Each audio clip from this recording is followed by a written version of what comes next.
Primero es darle las gracias a Alejandro Laya y a la Andy por la exposición. Creo que el Consejo, cuando hace estas invitaciones, son invitaciones que generan valor agregado, que nos ayudan a repensar con realidad, con datos, con visiones, cómo debe ser el futuro de Medellín y de Antioquia, que están íntimamente ligados. Siempre lo hemos dicho que Medellín no se puede seguir pensando macrocefálicamente, dejando Antioquia abandonada, porque van a repercutir todas esas problemáticas de falta de oportunidades, de violencia, repercuten en Medellín y se vuelve imposible con el presupuesto de Medellín generar las oportunidades de tantas personas que vienen a buscar aquí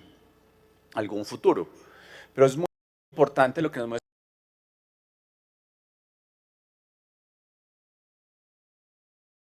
el doctor Alejandro, reitero, no solo por la coyuntura, las dificultades, los retos que tenemos como economía, como ciudad, sino que adicionalmente creo que muestra algo que, una faceta que no suele mostrarse mucho, y es que hay muchos empresarios en Colombia, desde hace muchísimos años, han venido construyendo país, construyendo región, construyendo ciudad, y por silencios, no sé si es una visión muy cristiana de no, que tu mano derecha no sepa lo que hace tu mano izquierda, no se conocen muchos de los impactos que ha generado el empresariado en la construcción de una sociedad. Uno ve con mucho agrado ver cómo todas esas instituciones educativas, de salud, organizaciones sociales, vienen promovidas desde el sector empresarial. Y yo creo que eso es muy valioso. Esta ciudad no se ha construido sola, Antioquia no se ha construido sola, Colombia no se ha construido sola. Los empresarios han tenido no solo un pago de impuestos muy juicioso, no solo generan empleo, sino que han construido, a través de esas decisiones, han construido sociedad, han apoyado a sus colaboradores, han apoyado, y con muchos retos evidentemente, la construcción de una mejor calidad de vida, reitero, no solo en las ciudades, sino en las regiones, han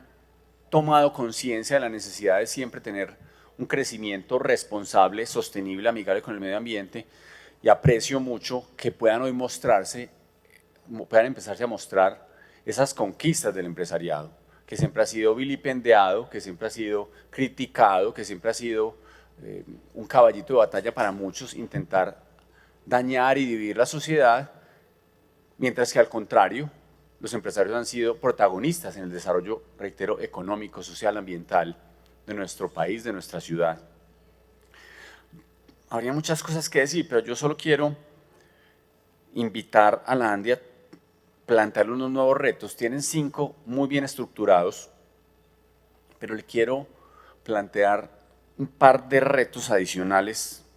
para los temas nacionales. El primero es cómo los empresarios, con su capacidad técnica, su conocimiento, ayudan a luchar todos los días más por la transparencia y luchar contra la corrupción en el sector público. Cómo esas buenas prácticas, las prácticas de buen gobierno, las prácticas de erradicación de muchos conflictos de interés, etcétera, empiezan a aplicarse en el sector público, y qué bueno que partiera del liderazgo de los empresarios. Entendemos que la democracia está en crisis, entendemos que los ciudadanos están cansados de lo que ha venido sucediendo durante muchísimo tiempo por los constantes escándalos de corrupción, y entendemos que los empresarios pueden aportar mucho, y de muchas maneras, a través, por ejemplo, de la medición del impacto de la inversión pública,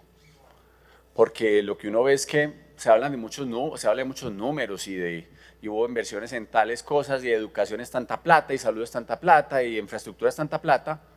La pregunta es si es solo inversión o si realmente están consiguiendo los resultados que necesitamos. Porque muchas veces los ciudadanos no la ven, no ven ese impacto real. Es una forma de medir la transparencia, porque evidentemente si hay corrupción en el camino, Si hay ineficiencias en el camino, se van a notar finalmente en el resultado. No que se invirtieron 100 pesos, que se dicen que se invirtieron 100 pesos, pero mal invertidos, con retrasos, con ineficiencias, con coimas, con peajes que haya que pagar en la mitad por parte de cualquier persona, y de ahí entonces termina perdiéndose el recurso público. Qué bueno entonces también que los empresarios, a través de esa medición de eficiencias, medición de impacto de los proyectos, medición de cada uno de los recursos, medición de transparencia en las formas como se genera la contratación pública, empiezan también a aportar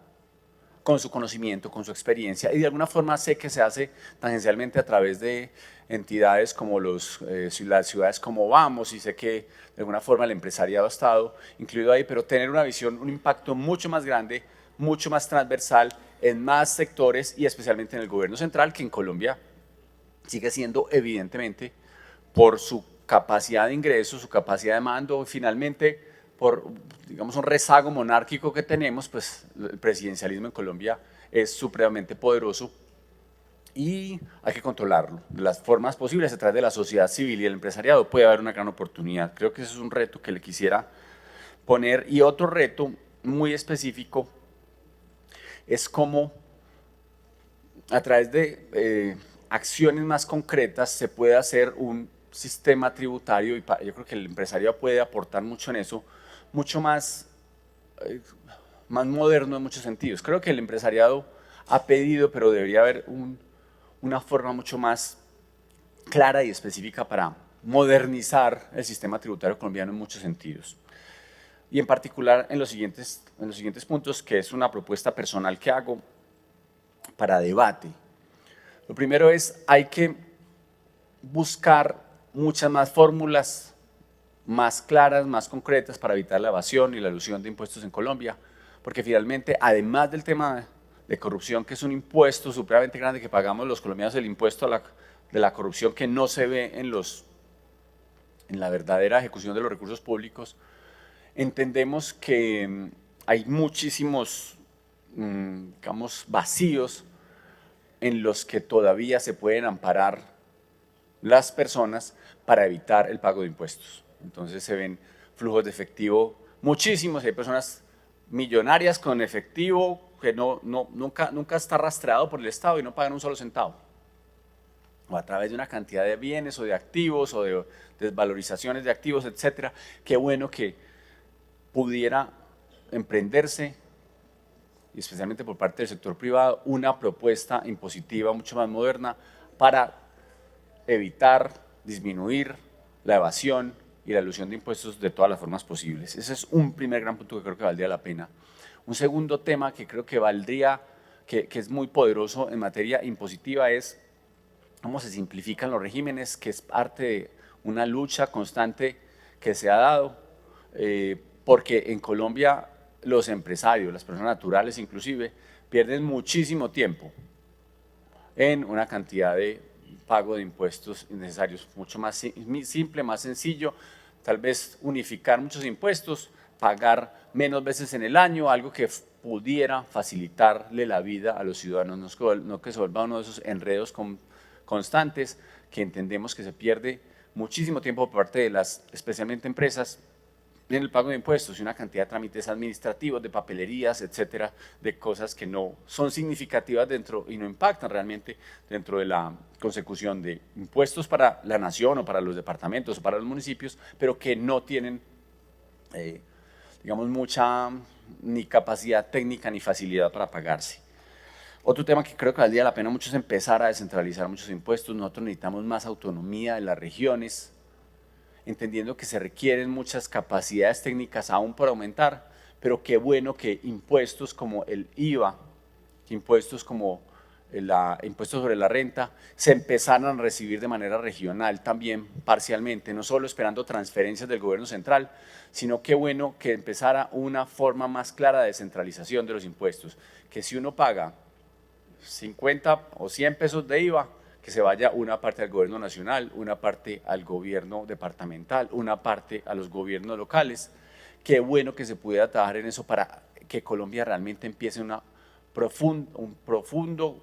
cambio y vaya hacia la descentralización y que haya más competencias que puedan ser asumidas por los municipios, por los departamentos, con la idea de construir un país más equitativo, que es mucho del discurso que se da, pero finalmente todo termina muy centralizado y a expensas del gobernante de turno nacional, que es muy peligroso. Qué bueno que pudiera trabajarse entonces también. Hay que fortalecer, y lo he dicho mucho, los impuestos verdes. Hay muchas